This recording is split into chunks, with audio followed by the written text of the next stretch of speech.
Single না দিবা, বিবাহিত ভাইরা চুপ থাকবেন। লিল্লাহি তাকবীর। বিবাহিত ভাইরা আমাকে মাফ করে দিবেন, আজকে আমার সিঙ্গেল ভাইরাই পাস করেছে। ঠিক কি বলো? 2 दिन की जिंदगी है, आज जिंदा हूं कल मर जाऊंगा, गुस्से की कोई बात नहीं है। আল্লাহ ভালোবাসাকে আল্লাহর সন্তুষ্টির ওসিলা হিসেবে কবুল করুন, সকলে পড়া আমিন। ধর্মেশ্বর মহিষা ড্রাইভার পাড়া যুব সমাজের উদ্যোগে আজকে এই তাফসীর কোরআন মাহফিলটা আয়োজিত হয়েছে। এটা মেবি 2 দিন ব্যাপী তাফসীর কোরআন মাহফিল। আজকে আমাদের সেকেন্ড ডে। আমাদের এই প্রোগ্রামে আজ সভাপতি আছেন জনাব মোহাম্মদ শামীম মিয়া, সাবেক মেম্বার কুরসা ইউপি। স্যার কি এসেছেন? আচ্ছা, মাশাআল্লাহ। আমার ডানে আছে আমার প্রিয় স্যার মোহাম্মদ শামীম মিয়া। আল্লাহ তাআলা ওনাকে নেক হায়াত দান করুক। আমার যুবক ভাইরা মুরব্বীরা দিল থেকে পড়ছি আমিন। এত আস্তে কেন রে ভাই? জোরে কোন সময় আমিন। রংপুরের মানুষ আমরা কাপুরুষের সন্তান নই, বীর পুরুষের সন্তান। আর আমি বাংলাদেশের যত বিভাগকে ভালোবাসি তার মধ্যে টপ লিস্টে রংপুরের নাম আছে। অতএব কথা যখন বলবেন বিড়ালের মতো ম্যান ম্যান ম্যান ম্যান করে নয়, সিংহের মতো গর্জন দিয়ে কথা বলতে হবে রংপুরের ভাই। আজকে আমাদের এই প্রোগ্রামে আমার পূর্বে কথা বলেছেন আমার প্রিয় সিনিয়র বড় ভাই মাওলানা মোহাম্মদ মিজানুর রহমান জিহাদি, রংপুর। অত্যন্ত সুন্দর কথা বলেন প্রিয় ভাই আমার। আমি যখন এন্ট্রি নিচ্ছিলাম ভাইয়ের সুর আমার কণ্ঠে আমার কানে বেশ কি বলে এটাকে ভেসে আসছিল। আমার ভাইয়ের কণ্ঠ অসাধারণ লাগছিল। আল্লাহ আমার প্রিয় ভাইকে ইসলামের খাদেম হিসেবে কবুল করুক, পড়ার সময় আমিন। আজকে এই প্রোগ্রামে চিফ গেস্ট আছেন আমাদের প্রধান অতিথি জনাব ইঞ্জিনিয়ার খোরশেদ আলম, ব্যবস্থাপনা পরিচালক MK ইঞ্জিনিয়ারিং ঢাকা। উনি কি এসেছেন? আসেন নাই, তাই না? উমরায় আছেন। আল্লাহ তাআলা ওনাকে নেক হায়াত দান করুক। আমরা সকলেই দিল থেকে পড়ছি আমিন। প্রধান পৃষ্ঠপোষকতায় আছেন আলহাজ মোহাম্মদ তৈয়বুর রহমান, সভাপতি রংপুর জেলা আলু চাষী ও ব্যবসায়ী সমিতি। আমাদের তৈয়বুর রহমান ভাই কি এসেছেন? কোথায় আছে ভাই? আমার আছেন। উনি প্রায় 20,000 টাকা দান করেছেন। আমি এটা শুনলাম এবং পাশে আমি বসেছিলাম। আল্লাহ তাআলা আমার ভাইয়ের দানকে আল্লাহর সন্তুষ্টির ওয়াসিলা হিসেবে কবুল করে নিক। আমরা সকলেই পড়ছি আমিন। এবং উনি যা বলেছেন উনি কথা ঠিকই বলেছেন। আগামীতে আমরা ঘরে ঘরে নয়, সংসদে আমরা কোন আলো দেখতে চাই যুবক ভাই। আমি কিছু কথা ভূমিকায় বলতে চাই, টাইম আমার কাছে বেশি একটা নাই। 12টার পরে কি 2-1 মিনিট সময় আজকে আমাকে দেওয়া যাবে না ইনশাআল্লাহ? আমার তো বিশ্বাস 12টা কেন, যদি ভোর রাত পর্যন্ত ওয়াজ হয় যুবকরা ভোর রাত পর্যন্ত বসে থাকবে। এটা রংপুরের মাটি, এই মাটির মানুষরা কোরআনকে কলিজার থেকে ভালোবাসে রংপুরের ভাই। ভূমিকায় কিছু কথা বলছি, চিল্লা ফল্লার চাইতে কথাটা বোঝা আই থিঙ্ক বেশি ইম্পর্টেন্ট। তো আপনারা কথাগুলো একটু ঠান্ডা মাথায় শুনবেন। বলেন তো সবাই, দেশটা কি এখন পরাধীন না স্বাধীন? স্বাধীন মাতৃভূমিতে আজকের মাহফিলে বসতে পেরে আমরা সবাই খুশি না বেজার? আমরা আগে আসলেই তাফসীর মাহফিল ঠিক মতো করতে পারতাম না। মাহফিল করতো হুজুররা, ওয়াজের মাঝে এসে কোন একজন আওয়ামী লীগের নেতা, আমি নিজে দেখেছি, এমনি এসে এমনি মাইকে বাড়ি বাহাদি করার জায়গা পাও না। এখন বোঝো বাস কারে কয়। কোরআনকে যা দমাইতে চাইবে 14 গোষ্ঠীর বংশ হয়ে যাবে রংপুরের ভাড়া।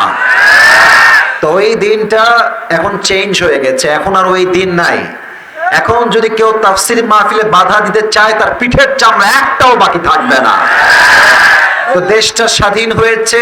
আমি রংপুরকে নিয়ে একটা কথা এখন না বলে পারবো না। রংপুরের শহীদ আবু সাইদ সেই প্রমাণ করেছে সাইদি সাহেবের কথা।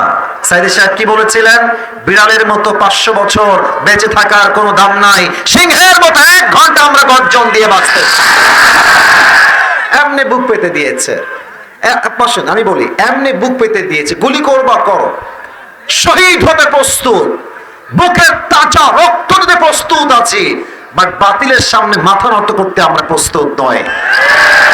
প্রথম জীবন যখন শহীদ আবু সাইদের ঝরে গেল, পুরো দেশটা এখন এমন একটা অবস্থা হয়ে গেল, পুরো দেশটাই তোলপাড় হয়ে গেল। আমরা বলেছিলাম আমরা শুধুমাত্র কোটার সংস্কার চাই। আল্লাহ বলছে শুধু কোটার সংস্কার হবে না, পুরো দেশটাই সংস্কার হয়ে যাবে রংপুরের ভাই।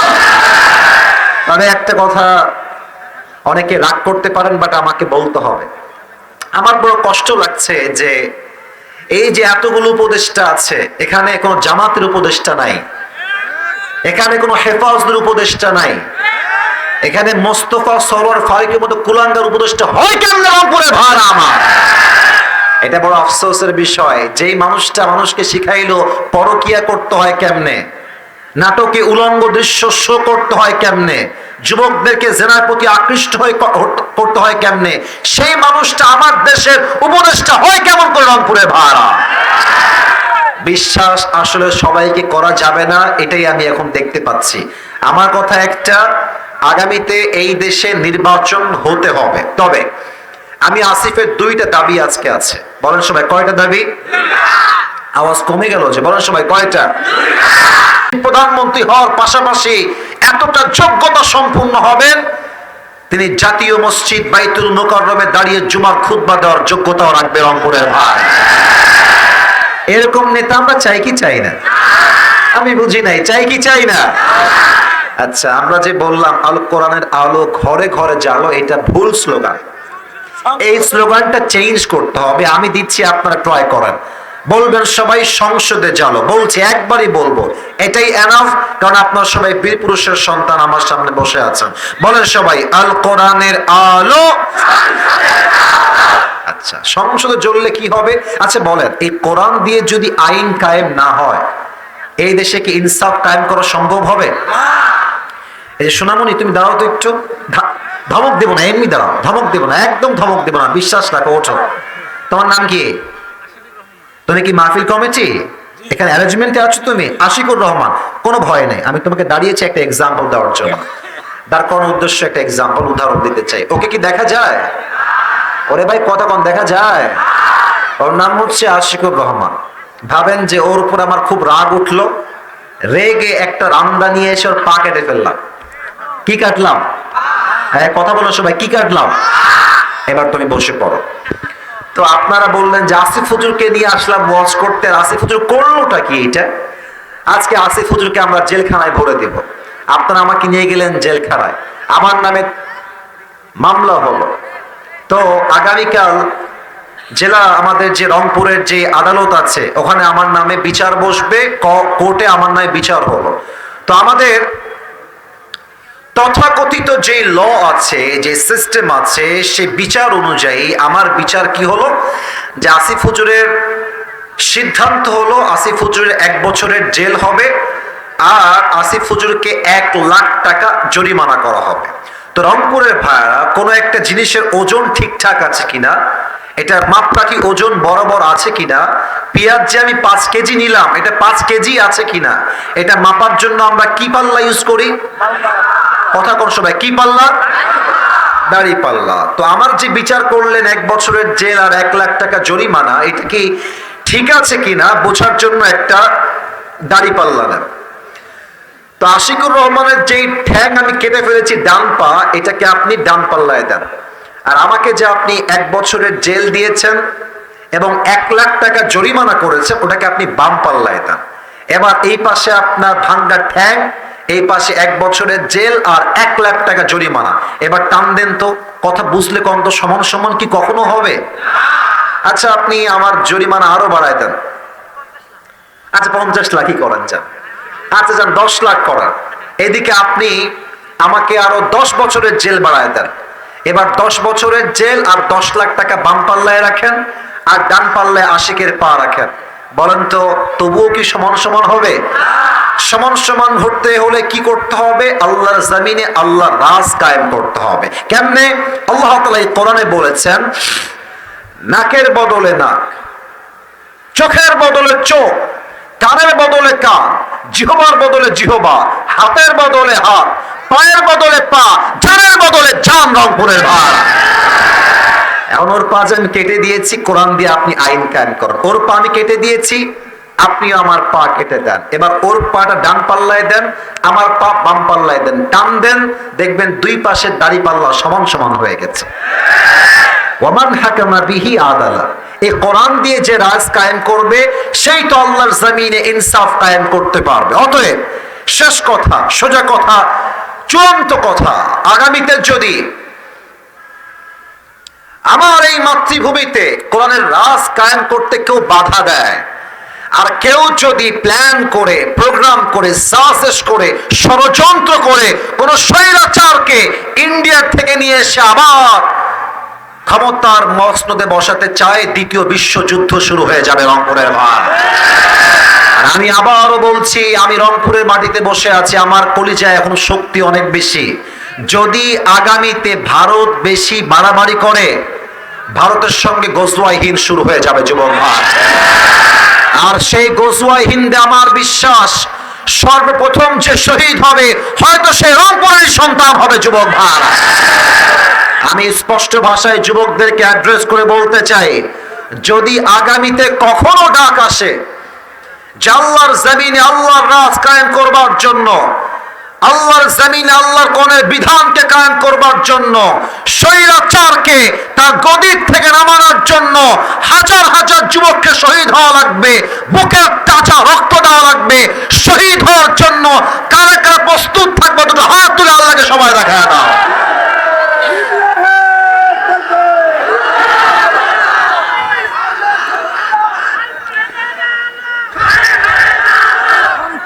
মাশাআল্লাহ, আমার সঙ্গে এক তাকবীর দেন, লিল্লাহি তাকবীর। আপনাদের বউ আছে কার কার একটু হাত তুলেন তো, বউ আছে? আচ্ছা আচ্ছা আচ্ছা, বউ আছে, হাত নামান, হাত নামান। এবার বউ নাই, সিঙ্গেল কার কারা, তারা হাত তোলেন। ইন্না লিল্লাহ। আপনারা দেখেন, এই যে আপনারা দেখেন, আহা, আপনাদের কারো বউ নাই? এ আমি বিশ্বাস করি না। মিথ্যা না সত্যি রে বাবা? আহারে বাবারা বোঝে না রে, যুবকদের বিয়ের বয়স হয়ে গেছে রে। আমি আমার আব্বাদেরকে প্রায় বলি যে আব্বা যান, আমি আগেও বলেছি এই কথাটা যে আব্বা যান, যুবকদের শীত দূর হবে কম্বল দিয়ে নয়, ল্যাব দিয়ে নয়, একমাত্র বউ দিয়ে যুবকদের শীত দূর হবে। আল্লাহ আব্বা জানদেরকে কথাগুলো বোঝার তৌফিক দান করুক, পরে সবাই আমিন। এই সাউন্ডটা বাড়াও ভাই, সাউন্ড কমে গেছে মনে, আর একটু বাড়ায় দাও। আমি দেখেছি বাবারা বুঝতে চাইলে অনেক সময় মেয়েরা বোঝে না যুবক ভাইরা। অনেক মেয়ে দেখবা টাকা পাইলে টাকলার সঙ্গ বিয়ের বিয়েতে বসতে চায় না, এরকম মেয়ে তো রংপুরে নাই। আরে নাই, আল্লাহ হেদায়েত দান করুক, পরে সবাই আমিন। আমি রংপুরে দেখেছি বাবারে বাবা, অনেক মেয়ে মানে রাস্তা দিয়ে হাঁটতেছে আপনাদের পার্কে, ওই যে আপনাদের রংপুরের মেইন শহরে, ওরে বাবারে হাতে মোজা, পায়েও মোজা, এবার নিকাব পরা, এমন আবি यार ये तो अभी कभी जन्नत से भाग के दुनिया में आई है, ये तो कंफर्म जन्नती है यार माशाআল্লাহ। কিন্তু এই মেয়েটা বোরকা পরে বাদাম খাচ্ছে আর প্রেম করে বেড়াচ্ছে। तो যখনই আমি এই দৃশ্য দেখি मेरे जहन में सिर्फ एक बात आती है मेरे दोस्त, কতটা হচ্ছে এরকম, উপরে ফিটফাট ভেতরে পুরোটাই সরক। আল্লাহ এই সমস্ত কলিজার টুকরা বোনদেরকে হেদায়েত দান করে, পড়েন সবাই আমিন। আমরা আজকে তিনটা তাকবীর দিব তাফসীর শুরু করার পূর্বে। প্রথম তাকবীর দিবেন আমার প্রিয় বিবাহিত ভাইরা, দ্বিতীয় তাকবীর দিবেন আমার প্রিয় সিঙ্গেল ভাইরা। I would like to test everyone who is more powerful, কার শক্তি কত বেশি আজকে আমি দেখতে চাই। বিবাহিত ভাইরা কাশি দেন,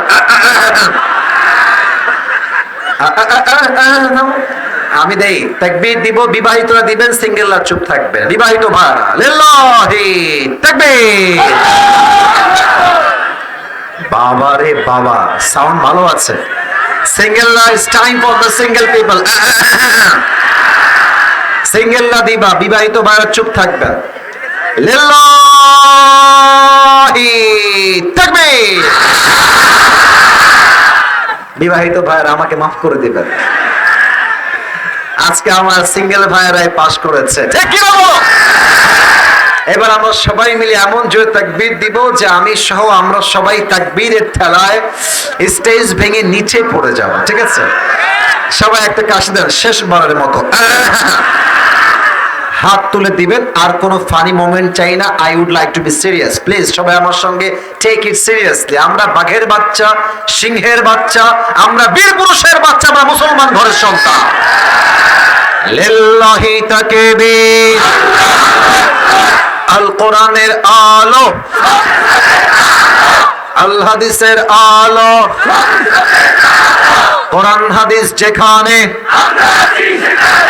আলেম ওলামা যেখানে, রংপুরের কাউনিয়াবাসী যেখানে। নাম কি ভুল হয়েছে নাকি? আল্লাহ সবাইকে কবুল করুন, সবাই পড়া আমিন। তাফসীরে যাচ্ছি। আমি একটা কথা বলতে চাই, বড় মাহফিল হলেই কিন্তু মাহফিলটা সফল হয় না। দেখো, তোমরা অবাক হবা জানলে যে আজহারী সাহেব বড় মাহফিলে গিয়ে বলছেন যে বড় মাহফিলে আমি ওয়াজ করে কখনো খুশি হতে পারি না, অলওয়েজ আমি অসন্তুষ্ট থাকি। কেন? এই সেলফি, এই ক্যামেরা, এই লোক, এই সেই করতে করতে 1 ঘন্টা শেষ। লোকেরা কিছু বুঝে না, মেসেজ নিয়ে যায় না। রাত বাজে 2টা, মুরব্বী যাচ্ছে বাসায়। কি গো মুরব্বী, কোথায় গেছিলেন? বলছে মাহফিলে। কি ওয়াজ শুনলেন? আরে সেই ওয়াজ। তো বলছে কে আসছিল? বক্তাকে। বলছে আরে বক্তা সেই সুন্দর। বলছে বক্তা কি বললো? আরে সাংঘাতিক বক্তা। আরে ভাই কি বললো তা তো একটু বলবেন। মুরব্বী বলে আব্বা 2 ঘন্টা ওয়াজ শুনলাম, তার একটা কথাও যদি বুঝতে পারতাম ভালো লাগতো আমার। কিছু বুঝি না, খালি দেখে আসছে চেহারাটা। না না না, এটা একদম হাসি না। আমি 1 ঘন্টা ওয়াজ করব, আপনি যদি 1 ঘন্টার ওয়াজ বোঝেন না 3 ঘন্টার বেশি কাজে দিবে যুবক ভাই। আমি চাই এখন থেকে সবাই সাইলেন্ট থাকবেন, চুপচাপ ঠান্ডা মাথায় কথা শুনবেন। সবাই রাজি আছেন তো ইনশাআল্লাহ?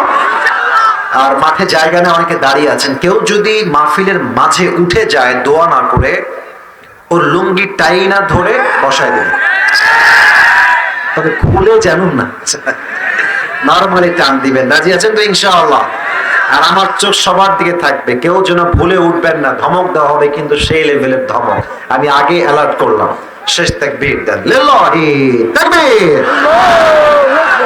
আমার প্রিয় রংপুরের ভাইরা, আজকে আমরা যে পারার থেকে তাফসীর পেশ করব, পারা নাম্বার হচ্ছে 4। বলেন সবাই, পারা নাম্বার কত? 4।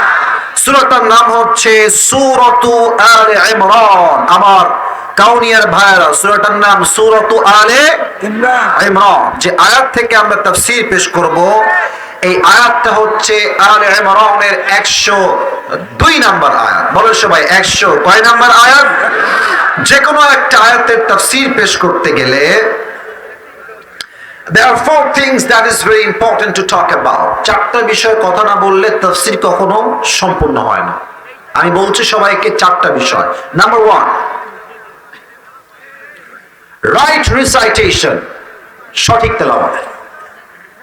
নাম্বার 2, right translation, সঠিক তরজমা। And number 3 is what's the explanation of this ayah? এই আয়াতের ব্যাখ্যা কি, তাফসীর কি? And 4 হচ্ছে what's the lesson that you have got from this ayah? এই আয়াতের শিক্ষা কি পেলেন, কি শিখলেন, কি লেসন পেলেন?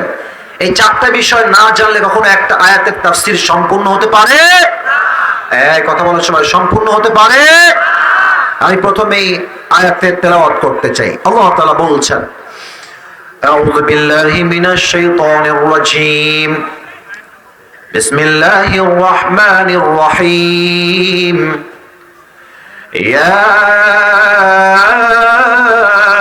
আইয়ুহাল্লাযীনা আমানু তাকুল্লাহা হাক্কা তুকাতিহ ولا تموتن إلا وأنتم مسلمون. الله أكبر.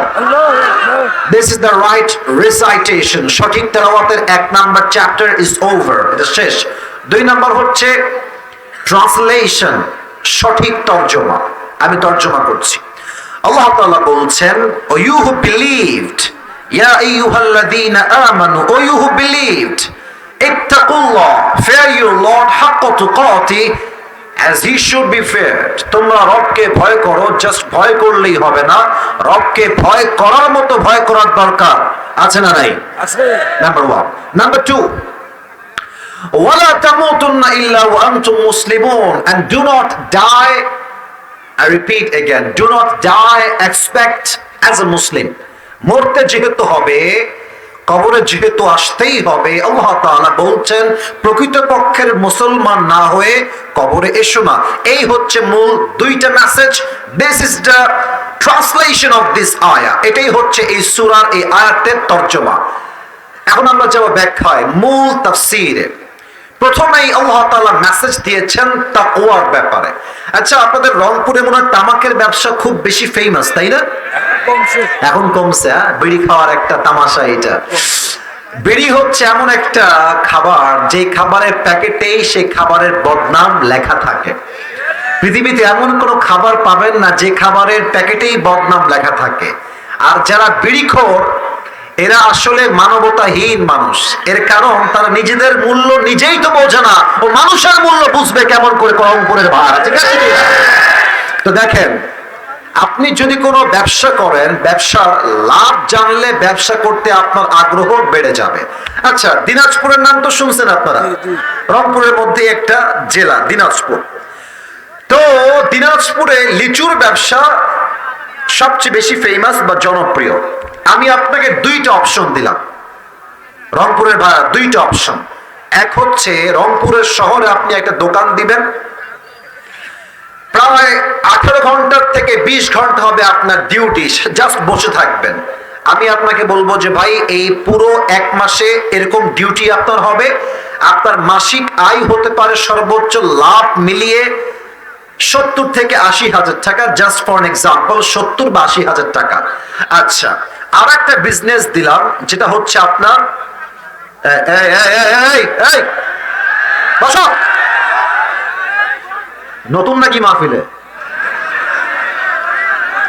সাহস দেখছেন? আধা ঘন্টা ওয়াজনে উঠতেছে, ব্যাটা ঠ্যাং ভেঙে রেখে দিব একেবারে। একদম চুপ করে বসে থাকো, না কোথাও যাওয়া যাবে না, দোয়া করে যাওয়া লাগবে।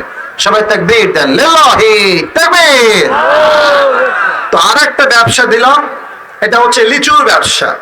আর বললাম ভাই, লিচুর ব্যবসা করলে আপনার মাসিক আয় আনুমানিক থাকবে প্রায় 4 লাখ টাকা। আপনি কি 1 লাখ টাকায় যাবেন না 4 লাখ টাকায় যাবেন? 4 লাখ টাকায় যাবেন। কারণ হচ্ছে মানুষ ব্যবসার লাভ জানলে ব্যবসা করতে আগ্রহী হয়ে যায়। তো আমি আগে বলবো যে তাকওয়া অর্জন করলে লাভটা আসলে কি হয়। আমি 3টা লাভ বলতে চাই, রংপুরের ভাইরা এটাকে জেহেনে মুখস্থ করে নেন। নাম্বার 1, আল্লাহ তাআলা বলছেন কোরআনুল কারীমের ভিতরে, ওয়ামান ইয়াত্তাকিল্লাহা ইয়াজআল লাহু মাখরাজা।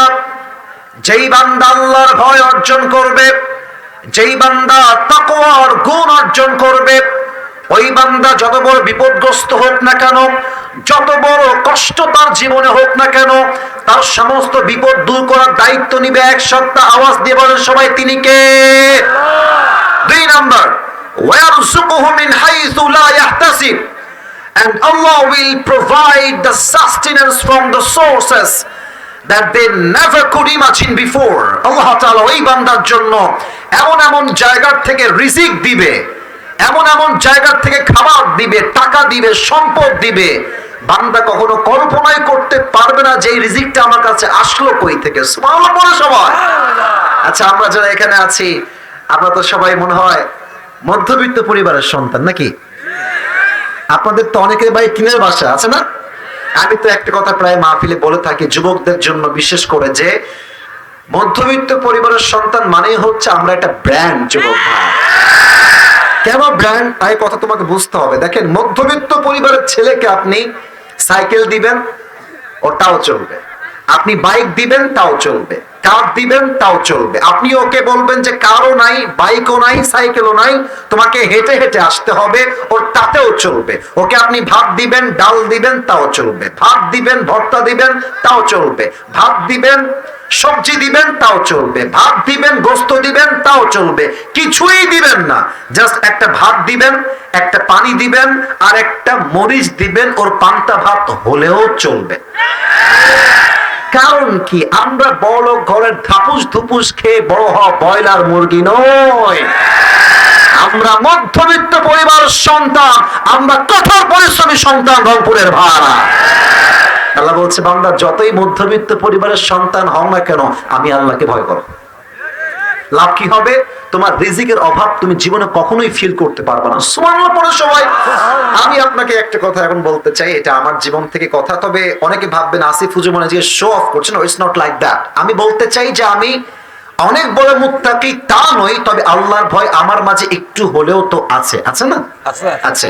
আমি নিজে কিন্তু যুবক ভাইরা, মুরব্বী আব্বা জানরা, মায়েরা, বোনেরা, আমি কিন্তু মাত্র ৩,০০০ টাকার চাকরি করতাম। যুবকরা আমার কথা মার প্যাজ একটু ভালো করে বুঝবা। আমার বাবার একটা বাইক ছিল, বাইকটা হচ্ছে 18 বাইক। নাম শুনছেন আপনারা? ডায়ান। তো ভাই এত ঝাংরি বাইক আমি জন্মেও দেখি নাই। স্টার্ট দিয়ে এখান থেকে যাই 1 কিলো গিয়ে আবার বন্ধ হয়ে যায়, ওখানে গিয়ে আবার এমনি ঝুঁকাই, তেল আছে তাও চলে না। তবুও কোন মতে ঠেলে ঠুলে চালাইছি কয়েক মাস যাব। আচ্ছা, একটা পর্যায়ে গিয়ে এমন একটা অবস্থা হলো আমার পকেটের, যে তেল যে ভরবো ভাই কেউই টাকা আমার পকেটে নাই। তা আব্বাকে বললাম, আব্বা मैं माफी भी मांगता हूँ, दुआ भी मांगता हूँ, আমার দ্বারা এই বাইক আর চলবে না, তোমার বাইক তুমিই রাখো। তা আব্বা বললো, কি করব বাইকটা, আমার পায়ে তো ব্যথা, আমি তো হার্টের রোগী, এটা কি সেল করে দিব? বললাম বিক্রি করে দাও, আমি এটা বিক্রি করে সাইকেল কিনবো, সাইকেলের চাইতে ভালো হবে আমার জন্য।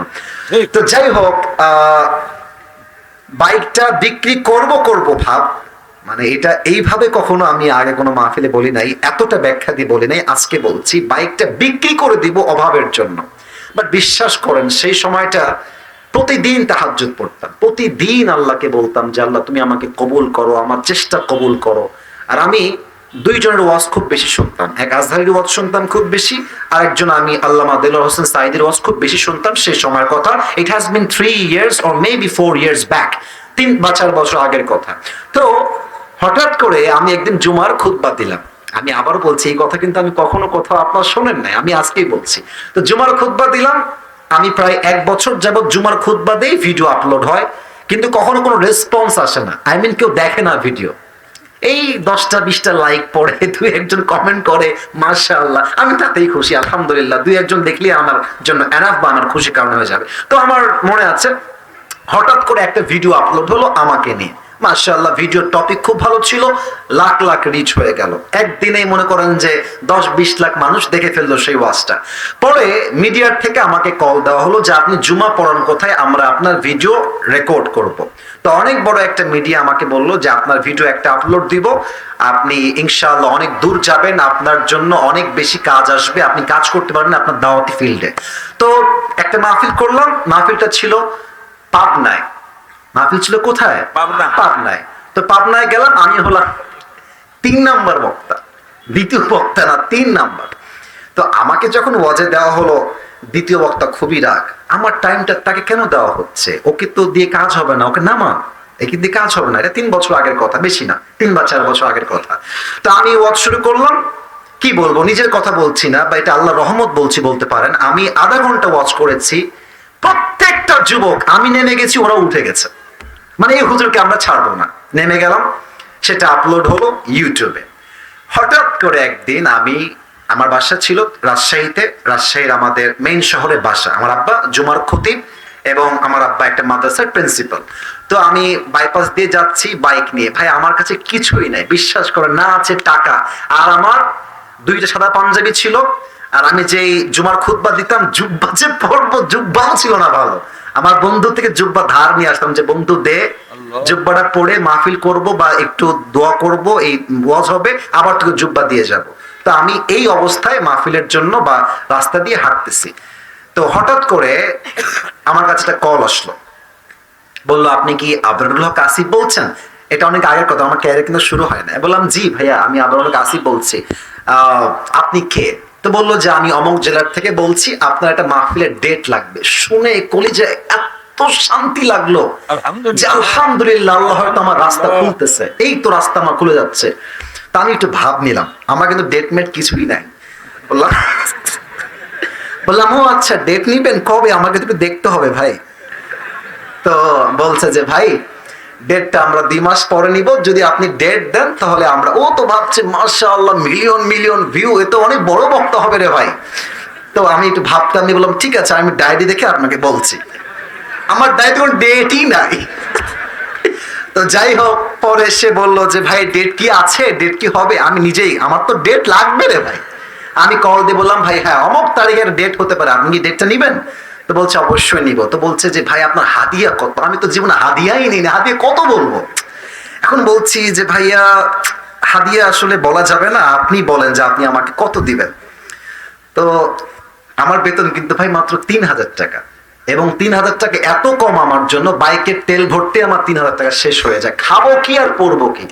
তো আমার ভাই বলছে যে আপনি একটু বললে আমার জন্য খুব ভালো হয়। তো আমি বললাম যে আপনাদের গত বছরে কে আসছিল? বলছে আমাকে একজন বক্তা আসলে। কয় টাকা দিয়েছেন?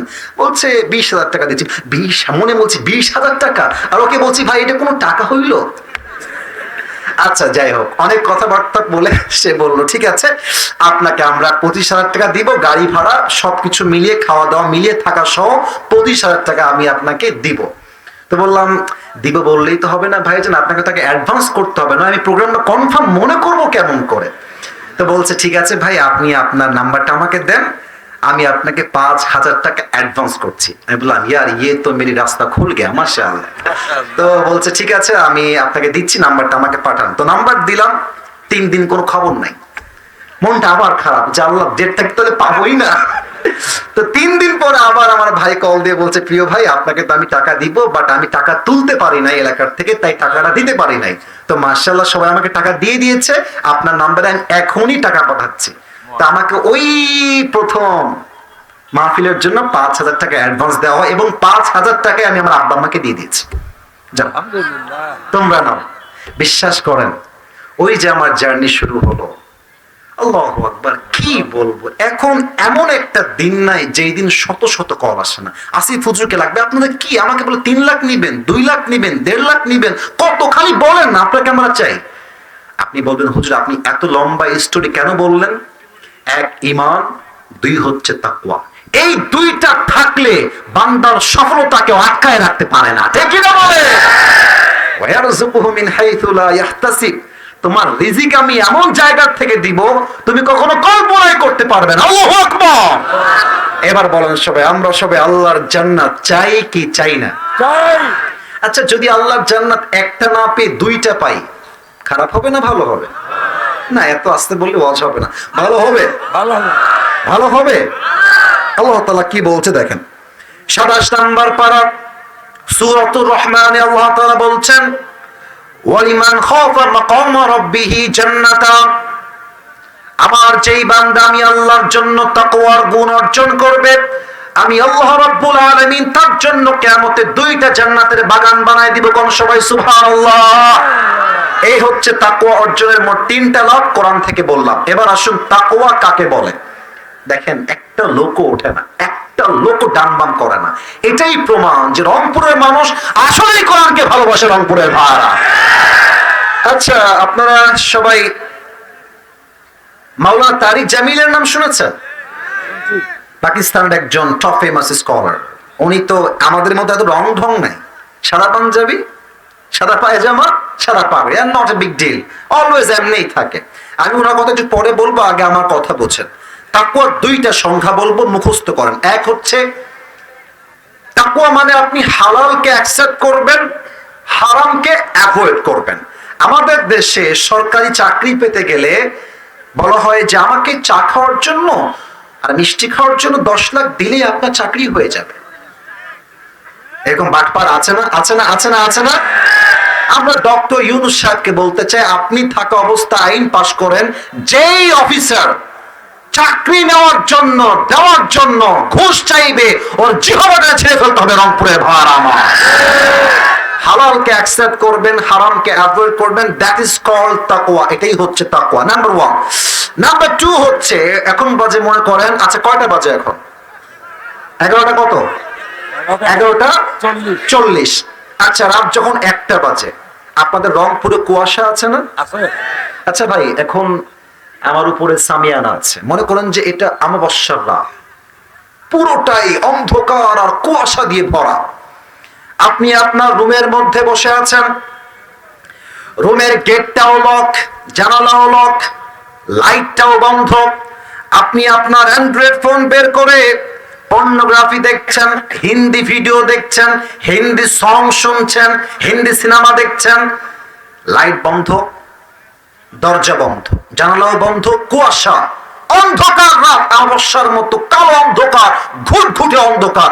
আপনি ভাবছেন আপনাকে কেউ দেখে না, বাট আপনাকে দেখে একজন। আওয়াজ দিয়ে বলুন সবাই, তিনি কে? যাদের হৃদয়ে আছে আল্লাহর ভয়, তারা কবু পথ ভুলে যায় না। আল্লাহর প্রেম ছাড়া এই দুনিয়ায় কারো কাছে কোনো কিছু চায় না। ঠিক কি না? রাতের আধারে যারা সেজদাতে রয়, দু চোখের অশ্রুতে নদী যেন বয়। ছলনার হাত ছানি যতই আসুক, ছলনার হাত ছানি যতই আসুক, পেছনে ফিরেও সে তাকায় না। যাদের হৃদয়ে আছে আল্লাহর ভয়, তারা কবু পথ ভুলে যায় না। আল্লাহর প্রেম ছাড়া এই দুনিয়ায় কারো কাছে কোনো কিছু চায় না। ঠিক কি না বলেন? আমি যখন অন্ধকারের ভেতরে জুলুম করছি, অন্যায় করছি, গুনাহ করছি, পর্নোগ্রাফি দেখছি, হারাম প্রেম করছি, আমার দরজা বন্ধ, আমার ঘরের জানালাও বন্ধ, লাইটটাও আমি অফ করে দিয়েছি। এই অন্ধকার রাতে আমাকে কেউ না দেখলেও দেখবে একজন। আওয়াজ দিয়ে বলেন সবাই, তিনি কে? এবার আমি এই তাকওয়ার সংজ্ঞার একটা লাইভ এক্সাম্পল দিব। তো আমি ইউটিউবে গিয়ে লিখলাম যে lecture of Tariq Jamil about তাকওয়া। মাওলানা তারিক জামিল তাকওয়া নিয়ে কি বলেন, আমি একটা সার্চ করলাম ইউটিউবে, তোমরাও সার্চ করতে পারো বাসায় গিয়ে। একটা কনস্ট্রাকটিভ তার একটা লেকচার আমার সামনে আসলো। উনি তাকওয়া কাকে বলে বোঝাবার জন্য একটা সুন্দর ঘটনা বললেন। আমার তো মনে হয় বলা যাবে না এটা আজকে, নাকি ভাইয়েরা? আমার বলা যাবে কি যাবে না? মাওলানা তারিক জামিল বললেন, পাকিস্তানের একটা মেডিকেল ছিল, এটা হচ্ছে মিশনারি মেডিকেল হসপিটাল, এটা হচ্ছে খ্রিস্টানদের হসপিটাল। ওখানে যে নার্সরা সেবা দেয় তারা তো মুসলমান হয় না, তারা খ্রিস্টান হয়। তা একজন যুবক, সে হচ্ছে মুসলমান যুবক, তাবলীগের কাজ সে করে, তার লম্বা লম্বা চাপ দাড়ি আছে, বাবরি চুলও আছে। তো আমার প্রিয় ভাই যিনি মেডিকেলে ভর্তি হয়েছেন, তাবলীগের ভাই, তো তিনি প্রায় 7 দিন মেডিকেলে ভর্তি আছেন। 7 দিন পরে তার মেডিকেল থেকে রিলিজ পেপার আসছে। একজন যুবতী সুন্দরী নারী তাকে রিলিজ পেপার দেওয়ার জন্য তার পাশে, বেডের পাশে এসেছে এবং যুবকটা মাথাটা নিচের দিকে করে আছে। তো বলছে যে বেহেন জি আপ क्या कहना चाहते हैं, আপনি কি বলবেন, আমাকে বললে খুব ভালো হয়। তো মেয়েটা, এটা কিন্তু আমি পুরোটা ওনার থেকে শুনেই বলছি, বাস্তবিক প্রেক্ষাপট থেকে বলছি, বানিয়ে বলছি না। আপনি গিয়ে চেক করতে পারেন, not a big deal, camera আছে, মিথ্যা বলার কোনো অবকাশ আমার কাছে নাই। তো তারিক জামিল বললেন, মেয়েটা তাকে বলছে যে मैं आपसे एक बात करना चाहती हूँ, अगर आपकी इजाजत मिले तो मैं कहूँगा। আপনি বলেন যে আমাকে পারমিশন দিবেন বলার জন্য। তো যুবক বলছে, आप बताइए क्या कहना चाहती हैं, আপনি বলেন কি বলবেন। তো মেয়েটা ডিরেক্টলি সোজাই বলছে যে मैं आपसे शादी करना चाहती हूँ, আমি আপনাকে বিয়ে করতে চাই। এবার বলেন তো, মেয়েটা হচ্ছে খ্রিস্টান আর যুবকটা হচ্ছে মুসলমান। শরীয়তের যে সিস্টেম, যে বিধিবিধান আছে, এই বিধিবিধানে খ্রিস্টানের সঙ্গে মুসলমান যুবকের বিয়ে কি জায়েজ হবে না হারাম হবে? হারাম হবে। তো যুবকটা এই প্রস্তাব পেয়ে he was shocked, he was surprised, thundered, puzzled, astonished. কিরে, আমি হলাম খ্রিস্টান, আমি হলাম মুসলমান, সে হচ্ছে খ্রিস্টান, সে আমাকে কেন বিয়ে করতে চাই? তো যুবকটা খুব বিনয়ের সঙ্গে বলছে, বোন, यहाँ पे बहुत सारे लड़के हैं, इनको छोड़कर आपने मुझे ही क्यों चूज किया, সব বাদ দিয়ে আমাকে কেন? তো মেয়েটা একটা কঠিন জবাব দিয়েছে, এটা তাকওয়ার সঙ্গে রিলেটেড, এটা তাকওয়ার সঙ্গে সম্পৃক্ত। মেয়েটা বলছে, যুবক দেখো, I have been working here for 2 years, আমি 2 বছর থেকে এখানে নার্স আছি। তো আমি এই রুমে যখনই ঢুকি, আমি দেখি সবাই আমার দিকে চোখ তুলে ফ্যাল ফ্যাল ফ্যাল ফ্যাল করে দেখছে, এত সুন্দরী মেয়ে। ইভেন আমাদের যত নার্স আছে, আমি হলাম সবচেয়ে সুন্দরী মেয়ে, পাকিস্তানের মেয়ে, ভাবেন না কত সুন্দর হতে পারে। তো যুবক বলছে, উসকে বাদ বাতাইয়ে, তারপরে কি বলেন? বলছে যে আমি যখনই এই রুমে প্রবেশ করি, मैं देखता हूं कि हर कोई मेरी तरफ आंख उठा के देख रहा है, लेकिन तुम अकेले इंसान हो जिसने आज तक मुझे एक मर्तबा के लिए भी आंख उठा के नहीं देखा। তুমি এমন যুবক, যে যুবক আজ অব্দি আমার দিকে চোখ তুলেই তাকাও নাই। আমি তো অবাক হয়ে গেলাম যে সবাই দেখে, এই দেখে না কেন আমাকে? তো আমি আমার একজন কলিগকে বললাম যে দেখেন তো, সব যুবক আমার দিকে তাকায়, আমার রূপের বর্ণনা করে, রূপ দেখে পাগল হয়ে যায়। এই যুবকটা আজ অব্দি আমার দিকে চোখ তুলেই তাকায় না। তো সে আমাকে বলল, ওই যুবকটা জানে যে আমি যদি কোন মেয়ের দিকে তাকিয়ে চোখের স্বাদ গ্রহণ করি, আমি মুসলমান ঘরের যুবক, আমাকে কেউ না দেখলেও আমাকে দেখবে একজন। তিনি কে? तब मुझे पता चला कि यार ये तो अल्लाह से बहुत डरते हैं, इसलिए किसी को नहीं देखते आंख से। तो बोलছে, ও अच्छा अच्छा, আপনি এই জন্য আমাকে বিয়ে করবেন, लेकिन बहन जी एक शर्त है, अगर आप मुझसे शादी करना ही चाहती है तो आपको पहले मुसलमान होना पड़ेगा, वरना ये शादी मंजूर नहीं हो सकती। আপনি মুসলমান না হলে তো আমাদের বিয়েই হবে না। तो মেয়েটা বলছে, अगर आप राजी हो जाए तो मैं अभी के अभी कलमा पढ़ के मुसलमान हो जाऊंगी। सुभान अल्लाह। আপনি বলেন না আপনি রাজি আছেন কিনা। আপনি রাজি থাকলে, আরে বলো না, মিয়া বিবি রাজি তো क्या करेगा। বাস মেয়েটা কালেমা পড়ে মুসলমান হয়ে গেল। খ্রিস্টান মেয়ের সঙ্গে মুসলমান যুবকের বিয়ে হলো একটাই কারণ, যুবকটা হৃদয়ে ভয় আছে এক সপ্তাহ। তিনি কে? আচ্ছা আমার দিকে তাকান তো, এই যে আমি জামাটা পরে আছি, এই যে এটা আমার এই জামাটা, এটা তো কোটি, ওয়েস্ট কোট। এটা কি পাঞ্জাবি না জুব্বা? জুব্বা। হ্যাঁ কথা ঠিক আছে, ভয় নাই, বলো সবাই, পাঞ্জাবি না জুব্বা? আমার স্যার পাশে বসে আছেন, এটা তো পাঞ্জাবি পরে আছেন স্যার। পাঞ্জাবি হচ্ছে আপনার হাঁটু, তাই না? আর জুব্বা হচ্ছে টাকনু। পাঞ্জাবি হচ্ছে দুই পা, আমি হাদিস বলবো তাই বলছি, অন্য কোনো উদ্দেশ্য নাই। এটা হচ্ছে পাঞ্জাবি, দুই পাশে কাটা বা ফাড়া। আর জুব্বা হচ্ছে রাউন্ড গোল, আর নিচে গিয়ে টাকনু পর্যন্ত জুব্বাটা থেকে যায়। This is the difference between panjabi and jubba. তো ওমর ফারুক জুমার খুতবা দিচ্ছেন জুমার মেম্বারে দাঁড়িয়ে। হঠাৎ করে একজন সাহাবী সামনের থেকে দাঁড়িয়ে গিয়েছে, ডাক দিয়ে বলছে, ওমর তোমার জুব্বার সাইজ লম্বা হলো কেমনে? তুমি কি রাষ্ট্রের টাকা মেরে খেয়েছো নাকি ওমর? তোমার জুব্বা তো লম্বা, কোনো ব্যাপার স্যাপার কি? এত বাজে কথা। আমার মনে হয় এই দেশের প্রধানমন্ত্রী তো অনেক দূরের কথা, কোন চেয়ারম্যান কে ওই কথা কেউ যদি বলে, ওর পিঠের চামড়া একটাও খুঁজে পাওয়া যাবে না, ঠিক কিনা বলে? আমার দিকে তাকান, ওমর ফারুক এত বাজে কথা শুনে মুচকি হাসতেছে, কোনো রিয়াকশন নাই। আর পাশ থেকে তার ছেলে আব্দুল্লাহ ইবনে ওমর দাঁড়িয়ে গিয়েছে, বলছে, এই তোর মাথা ঠিক আছে? কাকে তুমি কি বলছো? মেয়ে বসো, তুমি চেনো তাকে, তুমি কাকে কি বলছো? বসো। আমার বাপের জুব্বা লম্বা কেন, আমি তোমাকে ইতিহাস বলছি। এবার আব্দুল্লাহ ইবনে ওমর ডাক দিয়ে বলছে, প্রিয় ভাইরা আমার, প্রত্যেক বছর রাষ্ট্র থেকে আমরা দুইটা জুব্বা পাই, আব্বা পায় একটা, আমি পাই একটা।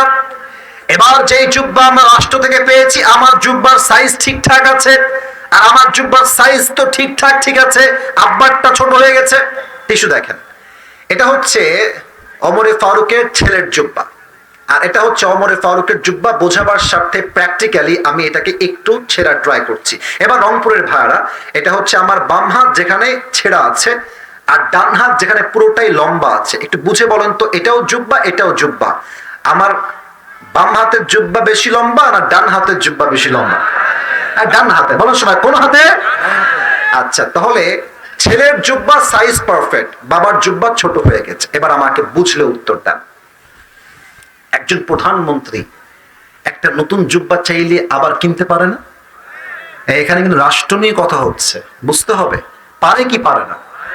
একটা কেন, লাখ লাখ জুব্বা কিনতে পারে রাষ্ট্রের টাকা দিয়ে। ওমর ফারুক বলছে, আব্বাজান এদিকে আসো, আব্দুল্লাহ এদিকে আসো, তোমার জুব্বা নিয়ে আসো। জুব্বা নিয়ে আসছে, বলছে আব্বা কি করতে হবে? বলছে নিচে তোমার জুব্বাটা গোল করে কেটে ফেলো। কাটছে, আব্বা এবার কি করব? দর্জি নিয়ে আসো। দর্জি এসেছে, মহারাজ কি করতে হবে আমাকে বলেন। বলছে এই যে আমার সন্তানের জুব্বার কাটা পট্টিটা আছে না, এটাকে আমার জুব্বার সঙ্গে লাগায় তালি বেঁধে দাও। তালি বেঁধেছে, তালিটা বাঁধার জন্য জুব্বাটা লম্বা হয়ে গেছে।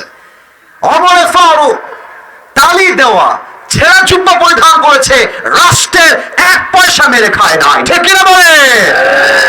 তা আব্দুল্লাহ বলছে, কেন খায় নাই?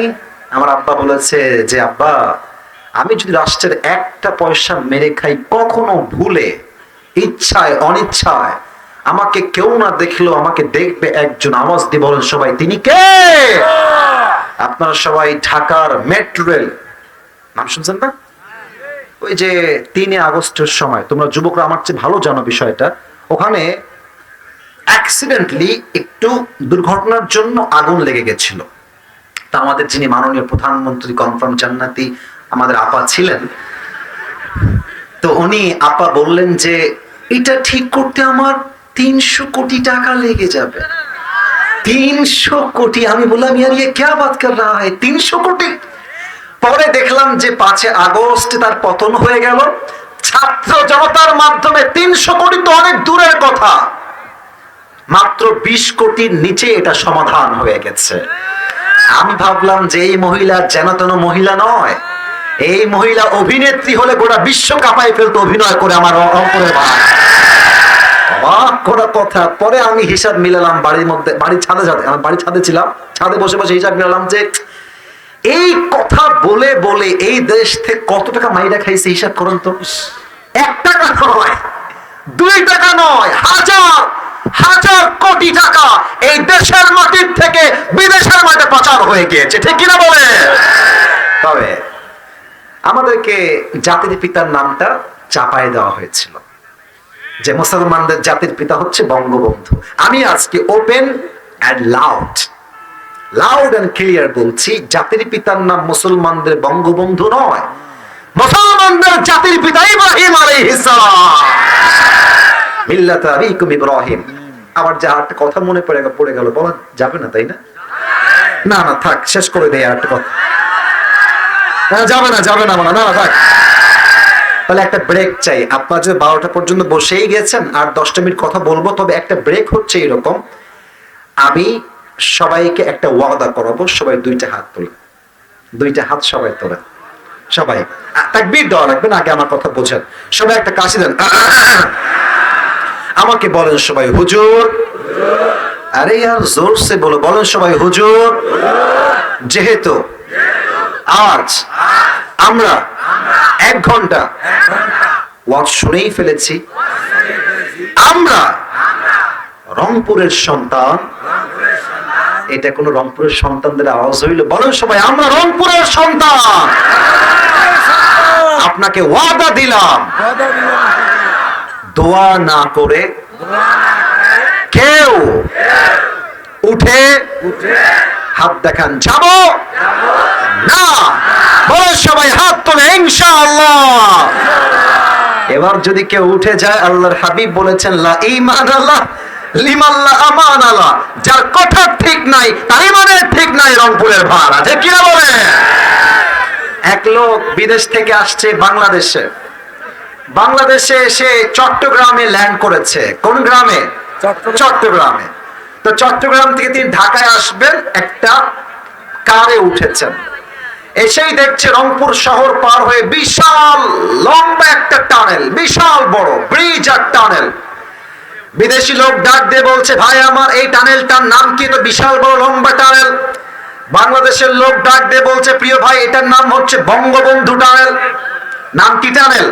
বঙ্গবন্ধু টানেল। বলছে মাশাআল্লাহ, the biggest tunnel in the world, অনেক বড় ভাই, সামনে আগাও। এবার আসছে ঢাকায়, এসেই দেখছে বিশাল লম্বা লম্বা ফ্ল্যাট, উঁচু উঁচু দালান আর বিল্ডিং দিয়ে ভরা। বলছে ভাই what's the name of this place, এই জায়গার নাম কি? যুবক ডাক দিয়ে বলছে এই জায়গার নাম হচ্ছে বঙ্গবন্ধু অ্যাভিনিউ। বলছে ওয়াও, গ্রেট, অ্যামেজিং, অনেক সুন্দর, অনেক বড়, যাও সামনের দিকে আগাও। এবার আসছে এক বিশাল লম্বা খাম্বার সামনে, বিশাল লম্বা খাম্বা, গোল অ্যারাউন্ডে, চতুর্পাশে লাইট আর লাইট, লাইট আর লাইট, পুরো জায়গাটায় অন্ধকার, তবে আলোকিত হয়ে গেছে লাইটের আলোকচ্ছটায়। বলছে what's the name of this place, এই জায়গার নাম কি? তো বলছে এই জায়গার নাম হচ্ছে বঙ্গবন্ধু স্টেডিয়াম। বলছে স্টেডিয়াম, হোয়াটস হ্যাপেনিং হিয়ার, এখানে কি হচ্ছে? বলছে এখানে একটা টুর্নামেন্ট হচ্ছে, football tournament, and the name of the tournament is Bangabandhu gold tournament. বলছে তাই নাকি, ফুটবল খেলা? Wow, let's go and watch it and enjoy together, চলো আমরা যাই, দেখি এবং এনজয় করি। ঢুকে গেছে মাঠের ভিতরে। এবার বলেন তো রংপুরের ভাইরা, খেলার মাঝে একটা হার জিত আছে না নাই? আছে। একদল হারলে একদল জিতে, আরেক দল জিতলে আরেক দল হারে। তো সেই দিন বিদেশি লোকের কপাল খারাপ, সে বলছে আমি নিব বঙ্গবন্ধুর দল, আমি সেই দলই করব। তো সেই দিন আনফরচুনেটলি, দুর্ভাগ্যক্রমে বঙ্গবন্ধুর দল হেরে গেছে। এখন যেই দল হেরে যায়, অডিয়েন্স দর্শক খেপে গিয়ে কেউ মারে জুতা, কেউ মারে ইট, কেউ মারে পাটকেল। এখন কপাল খারাপ বুড়ে লোকের, বিদেশ থেকে আসছে, কয়েকটা ছেলে মিলে মারছে বঙ্গবন্ধু দলে ইট, একটা ইট ওর মাথায় লাগছে, এক ইটের ঘায়ে চিৎপটাং হয়ে অজ্ঞান হয়ে পড়ে গেছে। কোন মতো সবাইকে ধরে মেডিকেল নিয়ে গেছে, মেডিকেলে 24 ঘন্টা কোনো হুঁশ নয়। 24 ঘন্টা পর বিদেশি লোকটা চোখ খুলেছে, বলছে ওয়্যার আই অ্যাম, আমি কোথায়? পাশ থেকে বলছে আপনি আছেন বঙ্গবন্ধু হসপিটালে। বিদেশি লোক বলছে তোমাদের কাছে আল্লাহর রাস্তায় মাফ চাই, আল্লাহর রাস্তায় মাফ করো, তোমরা আমাকে একটু পরে বঙ্গবন্ধু কবরস্থানে নিয়ে যাইও না। তার মানে আমাদের নেত্রী যিনি ছিলেন, উনি তার বাবার নাম তার জাতির পিতা হিসেবে মুসলমানদের চাপাই দিয়েছিল রংপুরের ভাড়া, যে কিনা বলে।